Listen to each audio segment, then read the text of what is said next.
sa bawat isa. Muli, nag-devotion tayo. At yun, umpisa na natin. Dito na tayo sa chapter 22 ng Kawikaan. Verse 1 hanggang 10 yung ating babasahin. At yun, umpisa na natin. Mas mabuting piliin ang malinis na pangalan kaysa pilak at ginto o anumang kayamanan. Kayawe ay pareho ang mayamat mahirap, pagkat siya ang may lalang sa kanilang lahat. Kung may dumarating na panganib, ang matalino ay nag-iingat. Ngunit di ito pansin ng mangmang, kaya siya ay napapahamak. Ang paggalang at pagsunod kay Yahweh at ang kapakumbabaan ay nagbubunga ng yaman. Ang buhay at karangalan sa landas ng masama ay may tinik at patibong, at ang nagmamahal sa sarili ay umiiwas doon. Ito ituro sa bata ang dapat niyang lakaran, at hanggang sa paglaki, di niya ito malilimutan. Ang mahirap ay nasa kapangyarihan ng mayaman, at ang nangangailangan ay alipin ng nagpapahiram. Verse 8, naghahasik ng kasamaan ay mag-aani ng kamalasan, at di magtatagal ang kanyang kasamaan. Ang mahirap ay bahagihan mo ng pagkain na tiyak na ikaw ay pagpapalain. Palayasin mo ang mga sulsol at mawawala ang alitan, at matitigil ang kaguluhan pati ang pag-aaway. Ang aking natutunan dito sa verse 1 hanggang verse 10 ng chapter 22 ay itong verse 6.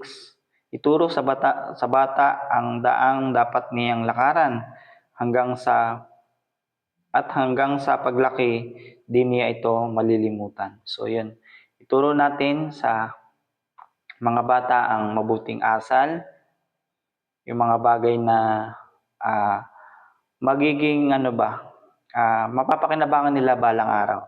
Yung mabuting pag-uugali, at yun, tamang disiplina sa sarili, tamang pagsasalita, yung bagay na yung paano ba ma-explain? Paano ko ba isang halimbawa, yung huwag natin silang turuan ng mga kung ano-anong bagay, yung huwag natin silang turuan ng pagmumura. Kasi kadalasan ganun yung mga ibang kabataan. Hindi naman lahat, pero halos karamihan. Kung ano-ano yung tinuturo sa mga bata. Kumbaga sila pa yung nagiging masamang ehemplo sa kanila. At nawa ay huwag tayong maging ganun sa mga bata. Hindi, turuan natin sila kung paano maging mamuhay ng maayos na naaayon sa katwiran ng Panginoon. Turuan natin sila magsimba, turuan natin silang magbigay sa mga kapwa nilang mga bata. Turuan natin sila magbasa ng Bible. Yun, yung mga bagay na mabuti na para sa kanila ay nawa ay ituro natin, at huwag yung mga bagay na kung ano-ano lang. Yun lang yung aking dito. At kung meron pa man ay itong verse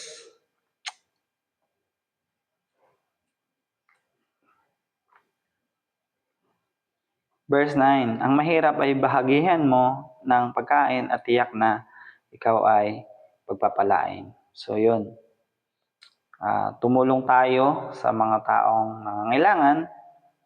Isang halimbawa, yung sa mga mahihirap, kung tayo ay merong sobrang pagkain, at may mga tao na nangangailangan ng pagkain, ay I hope ay ating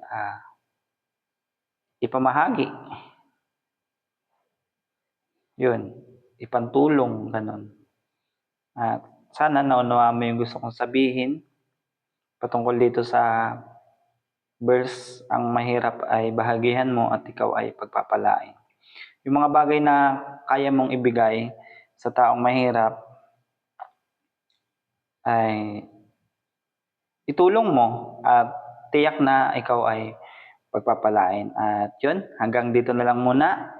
At salamat dahil patuloy niyo akong sinasamahan sa aking pagbabasa ng Bible at pagdi-devotion. At yun, sana ay naunawaan mo yung gusto kong iparating at yung gusto kong sabihin. At salamat dahil patuloy niyo akong sinusubaybayan. God bless po at see you to next devotion.